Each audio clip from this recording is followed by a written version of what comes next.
Proclamações. Através do sangue de Jesus, somos redimidos e tirados da mão do diabo. Através do sangue de Jesus, todos os nossos pecados foram perdoados. Através do sangue de Jesus, somos continuamente limpos de todo o pecado. Através do sangue de Jesus, somos justificados, feitos justos, tal como se nunca tivesse pecado. Glória a Deus! Através do sangue de Jesus, somos santificados, feitos inocentes, separados para Deus. Através do sangue de Jesus, temos a ousadia para entrar na presença de Deus. O sangue de Jesus continuamente clama a Deus por nós. Carta de ensino é uma nova criatura, de Derek Prince. Parte 1. É uma nova criatura? O tema desta carta de ensino é a nova criação. Este é um dos grandes temas do Novo Testamento e é um tema que muitos cristãos não entendem na totalidade e, consequentemente, não se apropriam de tudo que Deus disponibilizou para eles. Assim, o meu objetivo será ensiná-lo sobre a nova criação em Cristo, acerca da nova criação. Vamos começar com 2 Coríntios 5,17 e a primeira parte do versículo 18. Assim que, se alguém está em Cristo, nova criatura é. As coisas velhas já passaram. Eis que tudo se fez novo. E tudo isso provém de Deus, que nos reconciliou consigo mesmo. Paulo faz uma declaração bem específica que se aplica a qualquer pessoa. Se alguém está em Cristo, diz a tradução, nova criatura é. Mas a palavra é introduzida pelos tradutores. A forma como Paulo diz é bem mais dramática. Se alguém está em Cristo, uma nova criatura. Devia usar-se aqui um ponto de exclamação. Há algo entusiasmante. Se alguém está em Cristo, uma nova criatura. E então, ele diz um pouco mais à frente, eis que. Esta é uma outra expressão que introduz algo entusiasmante e dramático. Portanto, esta é uma declaração entusiasmante. Não é apenas teologia por si só. É uma entusiasmante e maravilhosa revelação do que Deus pretende fazer por cada um de nós. Há apenas 2 possibilidades. Paulo diz, se alguém está em Cristo, isto deixa na realidade apenas 2 possibilidades para cada pessoa. Ou está em Cristo ou não está em Cristo. Tem apenas 2 possibilidades. Ou está ou não está em Cristo. Se está em Cristo, então teve lugar uma nova criação dentro de si. Em Gálatas 6,15, Paulo volta a este tema e refere algo de muito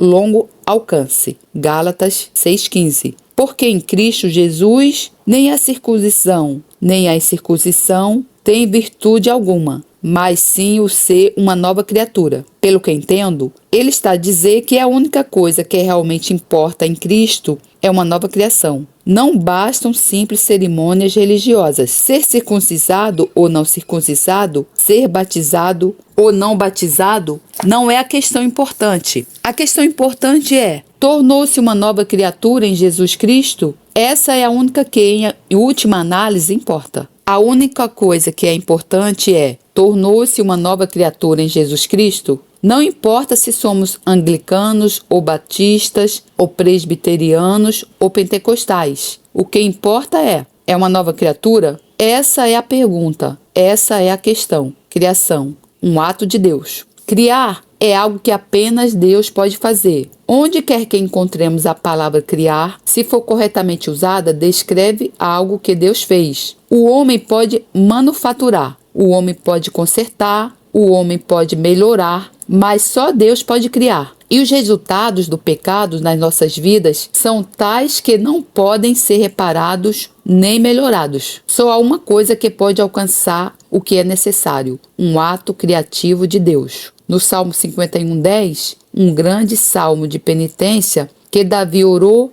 depois do seu pecado com Batseba ter sido revelado e ter sido exposto que ele era culpado tanto de adultério como de homicídio. Ele clama a Deus em arrependimento e com a alma em agonia diz: cria em mim, ó Deus, um coração puro. Ele foi confrontado com o fato de que nada do que ele pudesse fazer satisfaria as condições necessárias para resolver a situação. Ele podia melhorar-se, ajustar-se, virar uma página, mas nada seria suficiente. Teria de ser um ato criativo de Deus. E isto é verdadeiro para cada um de nós. Onde o pecado tiver feito estragos nas nossas vidas, melhorar, consertar ou ajustar não satisfaz as condições necessárias para resolver a situação. Estamos completamente dependentes da misericórdia de Deus para que Ele realize um ato criativo. O que Ele realiza quando estamos em Cristo. Quando chegamos a Deus através de Jesus Cristo, com base no seu sacrifício na cruz, e abrimos-nos para Deus e dizemos: não há nada que eu possa fazer por mim.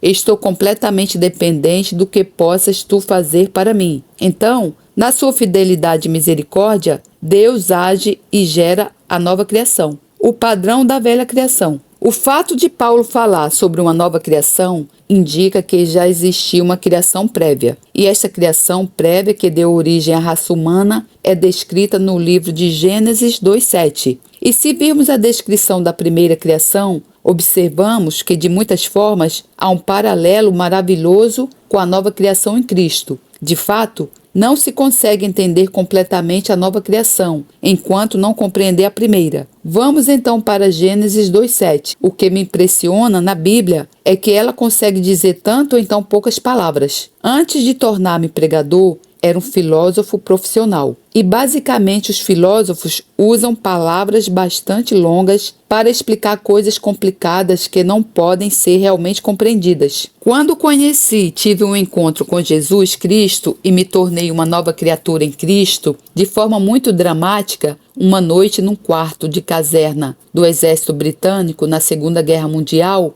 ao me voltar para a Bíblia, o que me impressionou e abençoou foi o fato de Deus poder dizer tantas coisas maravilhosas em palavras tão curtas, claras e simples. E desde então, tem sido meu objetivo falar com simplicidade. Nem sempre consegui, mas o meu objetivo manteve-se. Na verdade, no que me diz respeito, cheguei a esta conclusão. Se não consigo explicar algo com simplicidade, é porque não o compreendi com clareza. Por isso, estou a trabalhar nisso. Tanto a minha atual esposa como a minha primeira esposa, que está com o Senhor, durante anos, sentaram-se na primeira fila e ouviram a minha pregação. Admiro-as sempre porque tiveram de me ouvir tantas vezes a lutar para chegar ao ponto da simplicidade. Mas eu esforço-me até conseguir dizer as coisas com simplicidade. Adão criado pelo sopro, Espírito Santo de Deus. Voltemos, pois, a Gênesis 2:7, que é, na realidade, um versículo muito entusiasmante e vívido. E formou, ou moldou, o Senhor Deus o homem, o Adão. Precisa de saber que o homem e Adão são a mesma palavra em hebraico. Por outras palavras, é tanto um nome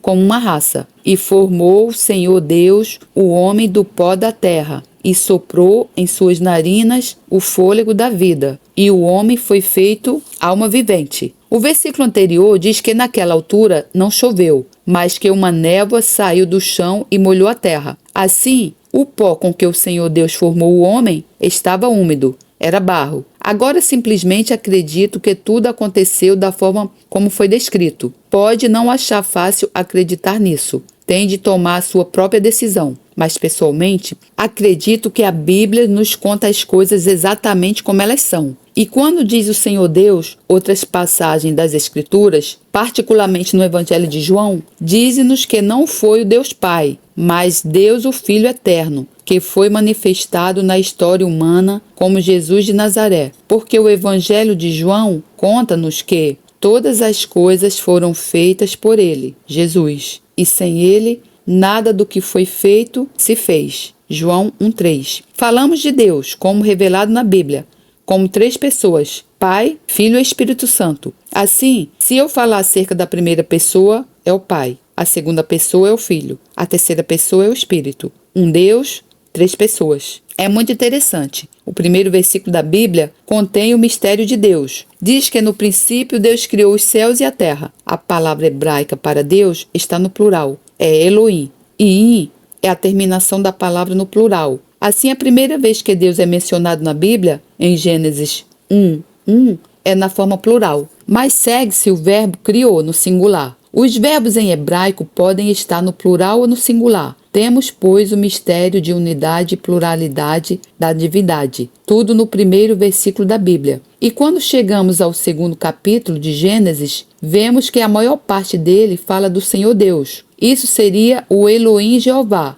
E acredito que neste caso se refira à segunda pessoa da divindade, o Filho de Deus, o Filho eterno revelado na história humana. Muitos séculos mais tarde, como Jesus de Nazaré. Então, a forma como imagino é a seguinte: vejo aquela pessoa divina, gloriosa e santa, o Filho de Deus, o Senhor Deus. E ali naquele cenário perfeito, no jardim, ainda não desfigurado pelo pecado, ele ajoelha-se, toma argila e molda uma figura perfeita de um homem. Uma das coisas interessantes sobre a revelação de Deus na Bíblia é que todas as vezes que ele lida com o homem, ele tem de curvar-se. Assim, para criar o homem, ele inclinou-se e ajoelhou-se, e da argila formou este corpo perfeito. Nenhum escultor humano alguma vez criou um corpo tão perfeito como aquele. Nem mesmo Miguel Ângelo, mas era apenas argila sem vida. E então ele curvou-se ainda mais e pôs os seus lábios junto dos lábios de argila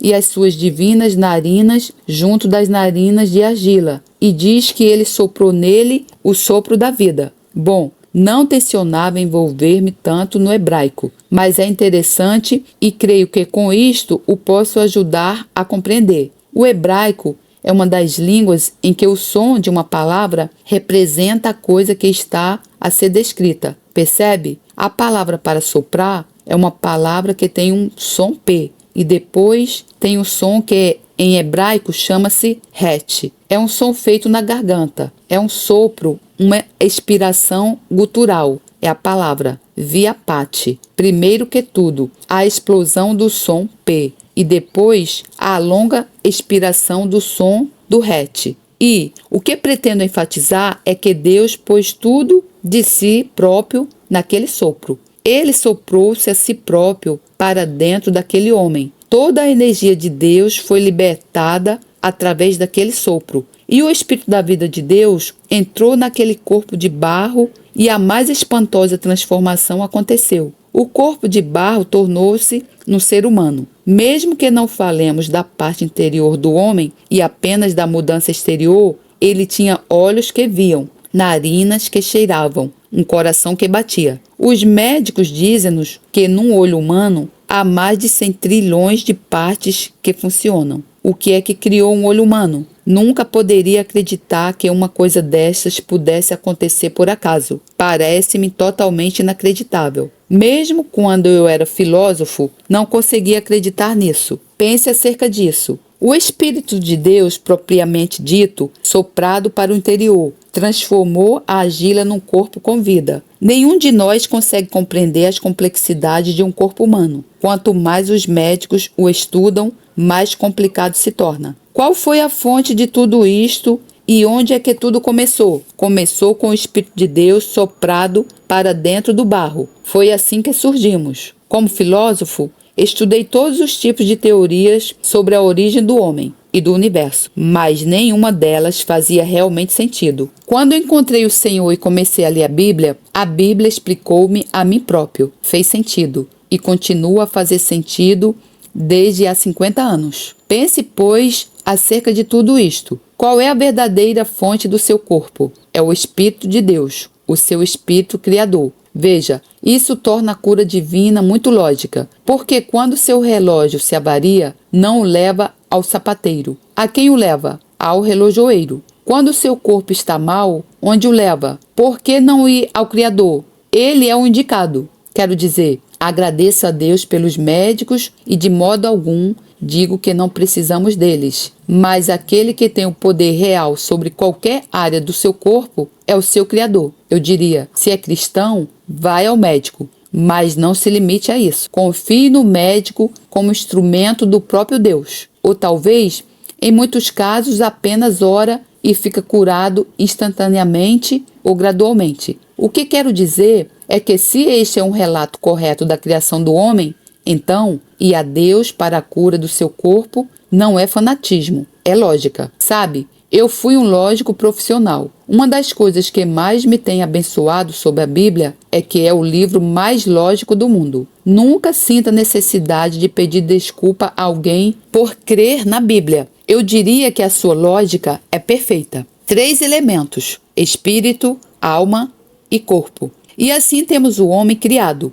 Em 1 Tessalonicenses 5,23, ao falar acerca do homem total, Paulo diz: "E o mesmo Deus de paz vos santifique em tudo, ou torne-vos completamente santos." E então ele explica: "E todo o vosso espírito e alma e corpo sejam plenamente conservados irrepreensíveis." Assim, o homem na sua totalidade consiste de 3 elementos: espírito, alma e corpo.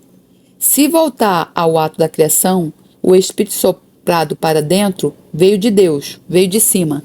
O corpo de barro veio de baixo, e a união do espírito com o corpo produziu uma alma vivente. A alma é o indivíduo. A alma é o que dentro de si diz: eu quero, eu gosto, eu sinto, eu penso, eu acredito, eu escolho. Esta é a alma. É por isso que cada alma estabelece o seu próprio destino, porque é a alma que tem a responsabilidade de fazer a escolha. Cada alma estabelece o seu próprio destino, porque é a alma que tem a responsabilidade de fazer a escolha. Assim, um homem é espírito de cima, alma e corpo de baixo. Sabe? De certa forma, isso explica muito a nossa experiência, porque há sempre algo em nós que quer ir para cima, mas também há algo em nós que nos puxa para baixo. Todos passamos por isto, algum momento da nossa vida. É um conflito entre o que vem de cima, o espírito, e o que vem de baixo, o corpo. E isso explica-nos a nós próprios. Também diz na história de criação que Deus criou o homem à sua semelhança. E a Bíblia, tal como eu já referi, revela o Deus triuno, 3 em 1, Pai, Filho e Espírito Santo. Também revela um homem triuno, espírito, alma e corpo. Temos então um homem triuno, criado à semelhança de um Deus triuno. Infelizmente, o homem desobedeceu a Deus, voltou as costas a Deus em desobediência e rebelião. A única palavra que a Bíblia usa para descrever isso é pecado. Outra coisa muito interessante acerca da Bíblia é que, na verdade, é a única fonte de revelação dos problemas humanos. Fora da Bíblia, não há uma compreensão real da natureza do pecado. A Bíblia não só revela o problema, mas, graças a Deus, revela a solução. Mas fora da Bíblia, não há forma de chegar à raiz dos problemas humanos. A raiz dos problemas humanos é todos terem pecado. A raiz dos problemas humanos é todos terem pecado. E o único remédio para o pecado é aquele que a Bíblia prescreve. Ela diagnostica o problema e prescreve a cura. Mas o homem voltou as costas a Deus em desobediência. A sua alma tomou a decisão errada. Ele seguiu na direção errada. E o resultado foi que isso afetou todas as partes do seu ser, o seu espírito, a sua alma e o seu corpo. Deixe-me dizer-lhe algo simples para pensar. O espírito vem de cima. O espírito tem consciência de Deus. É a parte de nós que pode relacionar-se diretamente com Deus. A alma tem consciência do eu, de si própria. É a alma que usa a palavra eu. Eu sou, eu sinto, eu quero, eu magoei-me, ajuda-me, olha para mim, eu sou importante. O corpo tem consciência do mundo. Através dos 5 sentidos, o corpo relaciona-se com o mundo à nossa volta. O resultado do pecado. Quando o homem pecou, cada parte do seu ser foi afetada. O espírito, a alma e o corpo. Quando o homem pecou, cada parte do seu ser foi afetada. O espírito, a alma e o corpo. O resultado no espírito do homem foi que ele foi cortado do relacionamento com Deus e morreu. Quando estamos em pecado, estamos espiritualmente mortos para Deus. Vejamos por um momento Gênesis 2,17, em que o Senhor avisou o homem que se desobedecesse e comesse da árvore do conhecimento do bem e do mal, morreria. Aqui em Gênesis 2,17, Deus fala: "Mas da árvore do conhecimento do bem e do mal, dela não comerás, porque no dia em que dela comeres, certamente morrerás." Repare que Deus diz: no dia em que comeres dela, morrerás. Adão não morreu fisicamente. Viveu mais ou menos 900 anos, mas morreu espiritualmente. Foi cortado da vida com Deus. Na Epístola aos Efésios, Paulo descreve isto. Efésios 2:1 é só uma parte da frase, mas é tudo o que precisamos ler. E vos vivificou, estando vós mortos em ofensas e pecados. Não fisicamente, mas espiritualmente mortos, separados de Deus pelas nossas ofensas, pelos nossos atos de desobediência e pelo nosso pecado. E em Efésios 4:17 e seguintes, Paulo descreve a situação daqueles que estão mortos no pecado. Essa descrição aplica-se a todos nós. Numa ou noutra altura, todos nós estivemos nesta condição. Efésios 4:17 e 19. E digo isto, e testifico no Senhor, para que não andeis mais como andam também os outros gentios, ou todas as outras nações, na vaidade da sua mente, entenebrecidos no entendimento, separados da vida de Deus, cortados da vida de Deus, pela ignorância que há neles, pela dureza do seu coração, os quais, havendo perdido todo o sentido, se entregaram à dissolução, para com avidez cometerem toda a impureza. É uma descrição terrível, mas é verdadeira para todas as pessoas fora de Cristo. Pelas nossas ofensas e pelos nossos pecados, fomos cortados da vida de Deus e estamos na ignorância, na escuridão. Não sabemos a raiz dos nossos problemas, não sabemos o caminho para sairmos da escuridão e perdemos a capacidade de sentir. Esta descrição aplica-se a mim. Durante os primeiros 24 anos da minha vida, foi assim que vivi. Deixe que diga, e espero que não seja mal interpretado, que eu era um bom anglicano. Passei por todas as cerimônias da igreja anglicana. E isto não é uma crítica à igreja anglicana, mas aquelas cerimônias não podiam gerar a nova criação. Compreende o que eu disse antes? Não é de uma cerimônia, mas de um ato criativo de Deus que precisamos. Nada menos do que isto servirá. Não é de uma cerimônia, mas de um ato criativo de Deus que precisamos. Nada menos do que isto servirá. Se a cerimônia se tornar um canal para o ato criativo de Deus, tudo bem, mas comigo não foi isto que aconteceu. Então, essa é a condição do espírito, separado de Deus, alienado, sem sentimento, morto. A alma, o resultado na alma, diria eu, é rebelião. Cada um de nós tem dentro de si um rebelde. Pode ou não reconhecer o problema, mas ele está lá. Há um rebelde que quer seguir o seu próprio caminho, fazer as coisas à sua maneira. E é muito egocêntrico. Se voltarmos a Efésios 2, encontramos uma descrição da alma rebelde. Efésios 2:1 falou sobre estar morto no espírito. Nos versículos 2 e 3, fala sobre a alma. Em que noutro tempo andastes segundo o curso deste mundo, segundo o príncipe das potestades do ar, do espírito que agora opera nos filhos da desobediência. Efésios 2:2. Quem é o príncipe das potestades do ar? Satanás, é claro. E Satanás tem poder sobre todos os que estão em rebelião contra Deus. Satanás tem poder sobre todos os que estão em rebelião contra Deus. No livro de Job, capítulo 41, é um capítulo inteiro que se dedica à imagem de um monstro marinho, que se chama Leviatã, que é outra representação de Satanás. E o último versículo desse capítulo diz que ele é o rei de todos os filhos do orgulho. Portanto, quando somos orgulhosos, rebeldes, autoassertivos, a seguir o nosso próprio caminho, estamos sob o domínio de Satanás. Ele é o espírito que trabalha agora em todos os filhos da desobediência e em todos cujas almas estão em rebelião para com Deus.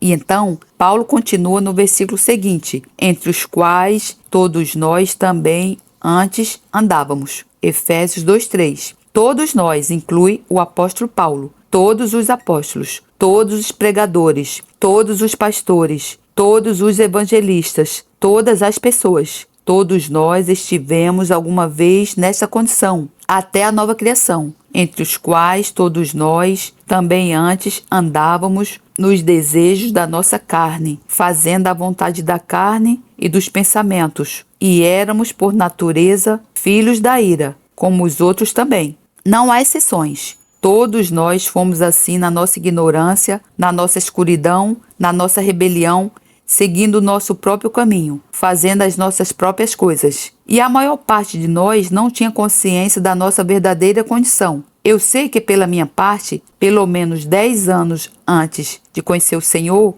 eu procurava desesperadamente algo satisfatório, pois não estava satisfeito. Academicamente, eu tinha muito sucesso. Se sabe alguma coisa sobre o sistema educativo britânico, fui acadêmico de Eton, acadêmico do King's College em Cambridge. Aos 24 anos, fui eleito membro sênior do King's College em Cambridge. Academicamente, tinha atingido o topo, mas interiormente eu estava insatisfeito. Eu sabia que devia haver algo mais, mas não sabia onde estava. Não sabia o que era nem como o encontrar. E embora eu fosse bastante privilegiado nas associações intelectuais, na realidade não tinha ninguém à minha volta que me dissesse. Não havia ninguém que me pudesse dizer o que eu procurava. Procurei por toda parte. Frequentei ambientes mais finos, fui ao balé e à ópera e também frequentei ambientes de mais baixo nível. Fui a clubes noturnos e a outros lugares que nem vou descrever. Tentei tudo. Não tive escrúpulos. Decidi que ou acredita-se em todos os 10 mandamentos ou não se acredita em nenhum. E decidi que os mandamentos não serviam para mim. E quanto mais investigava e procurava, mais insatisfeito ficava. Eu não estava na escuridão. Eu estava a tatear. Estava separado, cortado da vida de Deus. Efésios 4, 17 e 19. Então o Senhor Jesus revelou-me a mim, muito definitivamente, muito pessoalmente, e imediatamente percebi que era isso que tinha andado à procura toda a minha vida. E há incontáveis milhões de pessoas assim no mundo hoje. E é responsabilidade nossa como cristãos, pelo menos sermos capazes de dizer-lhes como encontrar o que procuram. Se não o quiserem, já é problema deles. Mas a responsabilidade é nossa, sermos capazes de dizer-lhes isto é o que tem procurado toda a sua vida, e é assim que vão encontrar. Agora, a terceira área do homem, o corpo, também foi afetado pelo pecado, e pode descrever os resultados no corpo humano como uma simples palavra que é corrupto ou corruptível. O corpo ficou sujeito à decadência, ao envelhecimento, às rugas, à rigidez articular, a calvície, a doença. E, finalmente, qual o fim de tudo isto? Qual o desfecho? A morte, é claro. Se olharmos apenas para uma frase em Efésios 4, 22, Paulo diz que, quanto ao trato passado, vos despojeis do velho homem, que se corrompe pelas concupiscências do engano. Portanto, todos nós vivemos num corpo corruptível. Muitas pessoas lutam contra isto, tentam atuar como se não fosse verdade, procuram dissimular, farão todo tipo de coisas para esconder de si próprios o fato de que o seu corpo está em decadência, mas não podem alterar esse fato. Resumindo, o resultado do pecado na totalidade da personalidade humana é este: o espírito morre, é separado, cortado da sua fonte de vida, que é Deus. A alma torna-se rebelde. O corpo fica sujeito à decadência e corrupção. Tudo isso só pode ser mudado de uma única forma, pela nova criação. O resultado do pecado na personalidade humana só pode ser mudado pela nova criação. A nova criação revelada. Agora que já olhamos para a velha criação, fará muito mais sentido se olharmos para a nova criação. Há uma passagem particular no Novo Testamento que descreve a nova criação e como aconteceu. Está em João 20, 19 a 22. É a descrição da noite do domingo da ressurreição. Descreve o primeiro aparecimento do Senhor Jesus Cristo aos discípulos depois de ter ressuscitado dos mortos. Isto é o que ela diz. Chegada, pois, a tarde daquele dia, o primeiro da semana, e cerradas as portas onde os discípulos, com medo dos judeus, se tinham ajuntado, chegou Jesus e pôs-se no meio, e disse-lhes: Paz seja convosco. E dizendo isto, mostrou-lhes as suas mãos e o lado. João 20, 19 a 20. Por que é que ele fez isso? Porque queria convencê-los de que estavam a olhar para o mesmo corpo que tinham visto trespassado e pregado no madeiro. Mostrou-lhes, pois, a evidência da crucificação no seu corpo, para que assim tivessem absoluta certeza de que não era alguém diferente. Era a mesma pessoa que tinham visto morrer na cruz. Depois diz: de sorte que os discípulos se alegraram, vendo o Senhor. Disse-lhes, pois, Jesus outra vez: Pai seja convosco. Assim como o Pai me enviou, também eu vos envio a vós. João 20, 20-21. Ordenou-lhes que fossem os seus mensageiros para irem pelo mundo. E depois fez algo. Jesus soprou nos seus discípulos. E, havendo dito isto, assoprou sobre eles e disse-lhes: Recebei o Espírito Santo. João 20, 22. Quero que agora volte atrás no seu pensamento, até a primeira criação. A mesmíssima pessoa, a segunda pessoa da divindade. Ajoelhou-se junto ao corpo de barro e soprou nele o sopro da vida, e o homem viveu. Agora aqui está ele, a mesma pessoa. Ele passou pela morte, pelo inferno e pela sepultura. Ele chegou completamente vitorioso. Glória a Deus! Ele está em frente dos seus discípulos e ele sopra para dentro deles e diz: recebam o Espírito Santo. Consegue estabelecer o paralelo entre a primeira e a nova criação? A palavra que é usada em grego para soprar para dentro é usada no grego secular para um flautista que sopra para dentro do bocal da sua flauta. Bem, não posso provar isto. Cada um é livre de tomar a sua própria decisão, mas parece-me que Jesus não ficou parado e soprou para eles, mas foi até cada um deles e soprou neles. Encostou seus lábios aos lábios deles, soprou e disse: recebei o sopro santo. A palavra grega para espírito e sopro é a mesma. E quando aquilo aconteceu, eles nasceram de novo. Ocorreu uma nova criação, mas temos de apreciar a grandeza do que aconteceu. No jardim, na primeira criação, ele soprou neles a vida divina, mas no sótão, no domingo da ressurreição, ele soprou para dentro deles uma vida que venceu o pecado, a morte, o inferno, a sepultura e Satanás.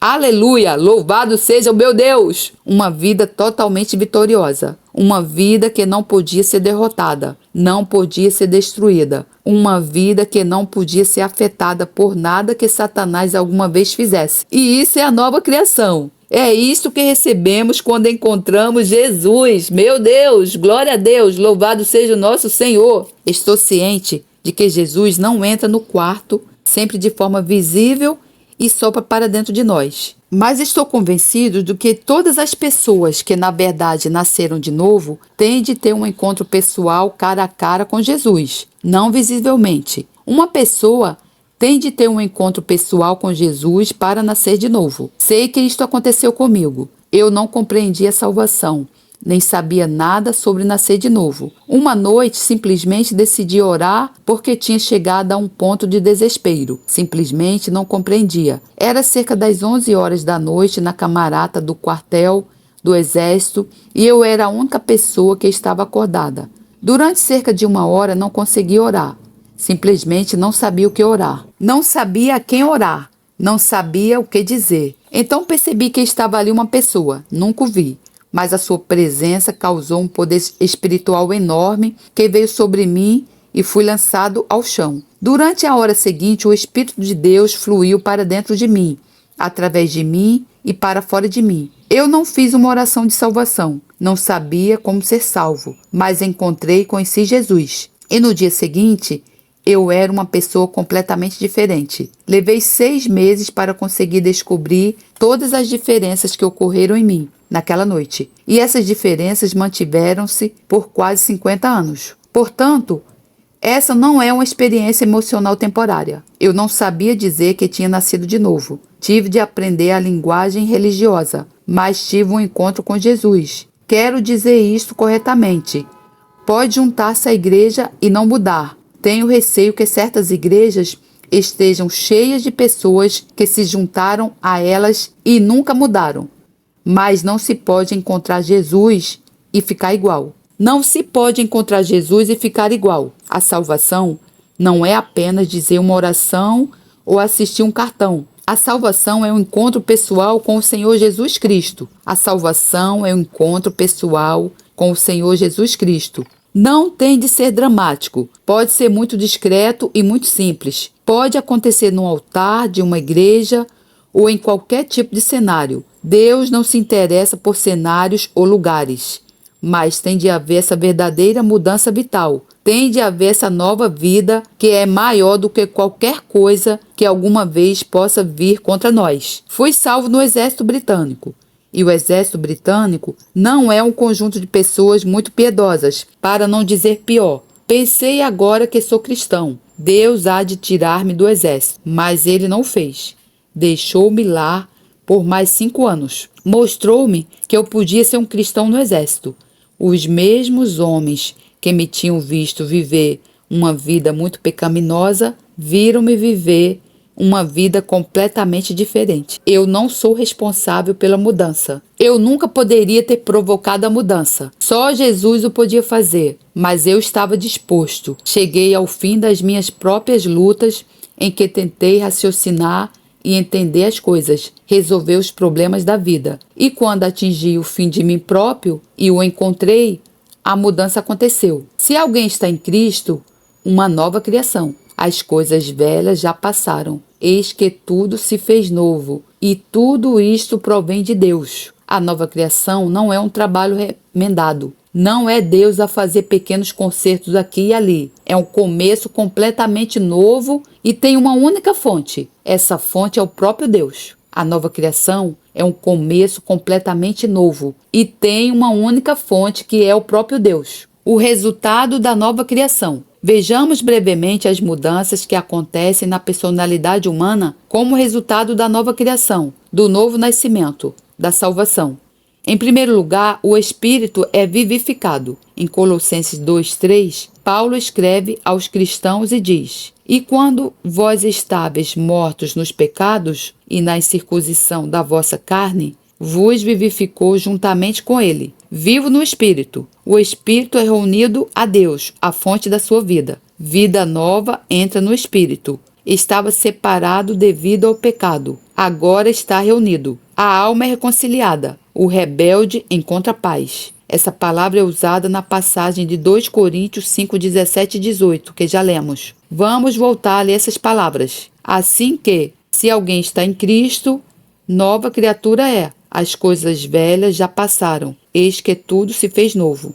Versículo 17. Repare que não são algumas coisas, mas é tudo. São todas as coisas. Não é parcialmente um novo começo, mas um novo começo na totalidade. O velho está corrupto. Deus não mexe com isso. Ele começa algo de novo. E então diz: e tudo isto provém de Deus. Versículo 18. Toda a nova criação provém de Deus. E ele diz que nos reconciliou consigo mesmo. Versículo 18. Assim, o rebelde que há em ti e em mim, através da nova criação, fica reconciliado com Deus. A partir de agora, já não seguimos o nosso próprio caminho. Já não estabelecemos os nossos padrões. Já não agradamos a nós mesmos, nem vivemos a nossa própria vida. Agora vivemos para agradar ao Senhor. Podemos cometer muitos erros, podemos ter de cair e ser levantados muitas vezes, mas a nossa motivação é agradar ao Senhor, não seguir o nosso próprio caminho, não fazer o que queremos. E então, o corpo recebe no seu interior a vida divina do Espírito Santo. Sabe, o Espírito de Deus é a fonte da vida física. É muito importante lembrar isto.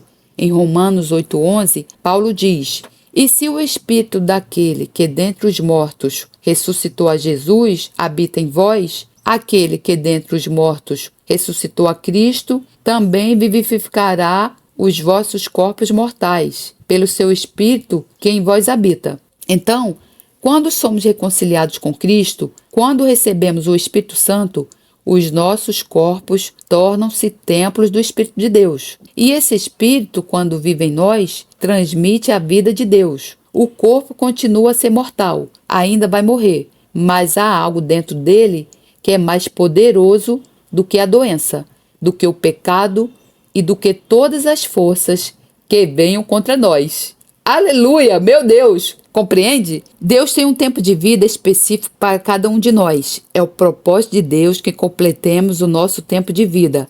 Deus prometeu a Israel, em Êxodo 23, 26. O número dos teus dias cumprirei. A fonte deste tempo de vida é o Espírito Santo, mas temos de aprender a cooperar com o Espírito Santo. Temos de aprender como render-nos ao Espírito Santo. Estou convencido que muitos cristãos morrem antes da sua devida altura, porque não aprendemos todos como ceder ao Espírito Santo, como deixá-lo controlar os nossos corpos físicos. As 3 mudanças são: o espírito é vivificado, a alma é reconciliada e o corpo recebe vida divina através do Espírito Santo. Passagem da salvação do Antigo Testamento para a salvação do Novo Testamento. Eu diria, voltando à experiência dos apóstolos no sótão, que passaram do que chama a salvação do Antigo Testamento para a salvação do Novo Testamento, em Romanos 10, 9, Paulo diz-nos o que devemos fazer para entrarmos na salvação do Novo Testamento. Se com tua boca confessares ao Senhor Jesus e em teu coração creres que Deus o ressuscitou dentre os mortos, serás salvo.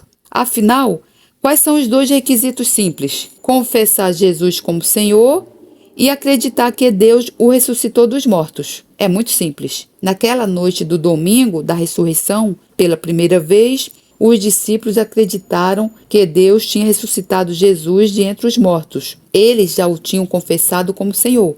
Passaram da salvação do Antigo Testamento para a salvação do Novo Testamento. Glória. A salvação do Antigo Testamento aguardava através de todo tipo de profecias, figuras e sombras, algo que ainda estava para ser feito. A salvação do Novo Testamento olha para trás para um trabalho de redenção já finalizado por Jesus na cruz. É essa a linha divisória, nascido para vencer o pecado, a morte, a sepultura, o inferno e Satanás. Eita glória, meu Deus, louvado seja o meu Senhor! Vamos ler 1 João 5,4. Porque todo que é nascido de Deus vence o mundo, e esta é a vitória que vence o mundo, a nossa fé. Entenda, quando recebemos esta vida divina de Cristo ressuscitado, ela é invencível. Não há nada no universo que possa derrotar-nos, pois é a vida que derrotou Satanás, o pecado, a morte, o inferno e a sepultura. Glória a Deus! Quando recebemos esta vida divina de Cristo ressuscitado, não há nada no universo que possa nos vencer. Meu Deus! Sabe, se os cristãos nascidos de novo percebessem o que nós temos, viraríamos o mundo, pernas para o ar. Somos invencíveis.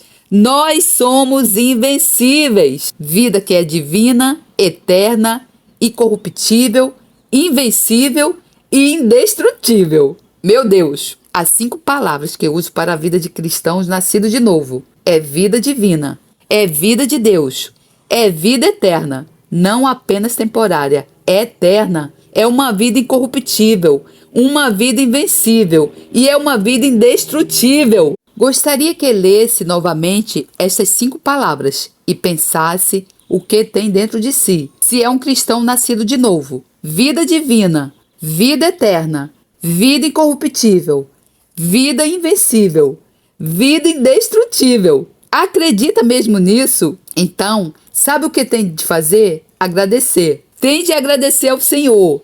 Agradeço-lhe, Senhor. Reserve algum tempo para agradecer-lhe. Agradeço-lhe, Senhor Jesus. A mais simples expressão de fé é agradecer. Tem de expressar sua fé de alguma forma, ou então não é real. Eu te agradeço, meu Senhor Jesus, a minha gratidão do tamanho do mundo que o Senhor criou. O clímax, a ressurreição. Quero chegar ao clímax. O que é o clímax? O objetivo final da vida cristã é maravilhoso ir para o céu, mas não é o fim. O que é o fim? A ressurreição. Muitos cristãos têm a ideia de que ir para o céu é o fim. Bom, é muito bom saber que estamos prontos para irem para o céu. É maravilhoso. Mas o céu é apenas uma etapa da viagem, não é o fim. O fim é quando o Senhor Jesus vier. Os nossos corpos serão chamados para fora da sepultura. O espírito, a alma e o corpo serão reunidos e nós estaremos completos. Seremos tal como devíamos ser. E então a nova criação está completa. O clímax, o objetivo final da vida cristã é a ressurreição. Vejamos as palavras de Paulo por momentos. Quero que leia o objetivo de Paulo em Filipenses 3. Não era o céu, era a ressurreição. Filipenses 3, a começar no versículo 8. E, na verdade, tenho também por perda todas as coisas, pela excelência do conhecimento de Cristo Jesus, meu Senhor, pelo qual sofri a perda de todas estas coisas, e as considero como escória, para que possa ganhar a Cristo, e seja achado nele, não tendo a minha justiça, que vem da lei, mas a que vem pela fé em Cristo, a saber, a justiça que vem de Deus pela fé, para conhecê-lo, e a virtude da sua ressurreição, e a comunicação de suas aflições, sendo feito conforme a sua morte, para ver se de alguma maneira posso chegar à ressurreição dentre os mortos. Filipenses 3, 8 a 11. Qual era o seu objetivo? A ressurreição dos mortos. E ele continua dizendo: não que já a tenha alcançado, ou que seja perfeito, mas prossigo para alcançar aquilo para o que fui também preso por Cristo Jesus. Irmãos, quanto a mim, não julgo que eu haja alcançado, mas uma coisa faço, e é que, esquecendo-me das coisas que atrás ficam e avançando para as que estão diante de mim, prossigo para o alvo, pelo prêmio da soberana vocação de Deus em Cristo Jesus. Filipenses 3, 12 a 14. Sabe qual era o seu objetivo? A ressurreição. Tem lógica, pois quando o meu corpo ainda estiver na sepultura, a nova criação está longe de estar completa. A nova criação envolve espírito, alma e corpo. Mas quando Jesus vem e o meu corpo é chamado para fora da sepultura, o meu espírito e a minha alma são reunidos com o meu corpo e eu levanto-me perfeito. Este é o objetivo da nova criação, a transformação final do corpo. Vejamos algumas palavras mais à frente em Filipenses 3, 20 e 21. A nossa cidadania, porém, está nos céus, de onde esperamos ansiosamente um Salvador, o Senhor Jesus Cristo. Versículo 20. Espera ansiosamente o Salvador, que transformará o nosso corpo abatido para ser conforme o seu corpo glorioso, segundo o seu eficaz poder de sujeitar também a si todas as coisas. Versículo 21. Então, quando Jesus vem e nós o vemos, a nova criação estará completa com a transformação do nosso corpo e teremos um corpo como o do Senhor. Paulo diz aqui que o corpo atual é um corpo abatido, de humilhação. É um juízo sobre nós por sermos rebeldes. E não importa quanto cuidado tenhamos com ele e quão bem o alimentemos, pois ele lembra-nos continuamente que somos humilhados. Não interessa se comemos comida cara, mais tarde ou mais cedo teremos de ir à casa de banho, certo? É claro, quantas pessoas se sentem dignas lá? Poucas. Não interessa que roupas maravilhosas e bonitas você usa, ainda mais um pouco num clima quente e começa a transpirar ou a suar. Tudo isso está a humilhá-lo e recordar-lhe que ainda não é o fim, é o resultado do julgamento de Deus sobre todos os nossos pecados. Mas quando Jesus vem, somos libertados desse corpo de humilhação e recebemos um corpo como o seu. Ele consegue trocar até este nosso corpo por um corpo como o dele. E é este o objetivo da vida cristã. 2 perguntas.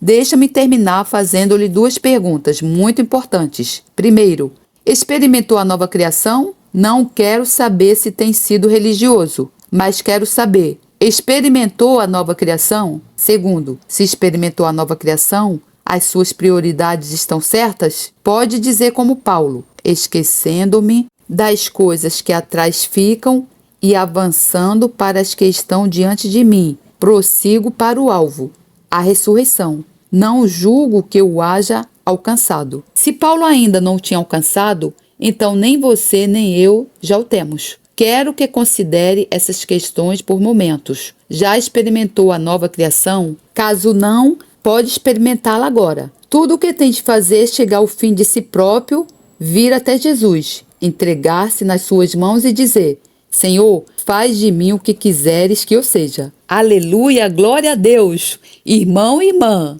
Eu tenho uma coisa para lhe falar, irmão. Viver com Jesus é a coisa mais simples do mundo, irmã. E é onde você vai encontrar o amor que você precisa, a alegria que você busca, a felicidade, a paz que você busca. Você vai dormir, vai acordar alegre, feliz, como fosse uma criança. É assim que você vai se sentir, irmão. Venha para Jesus, irmã. Fale para Jesus, Senhor, faz de mim o que quiseres. É muito simples viver com Jesus, irmão. É a coisa mais simples do mundo. Glória a Deus, louvado seja o Senhor, que a graça do Senhor Jesus Cristo, o amor de Deus e a comunhão do Santo Espírito estejam com vocês. Amém. Deus lhe abençoe.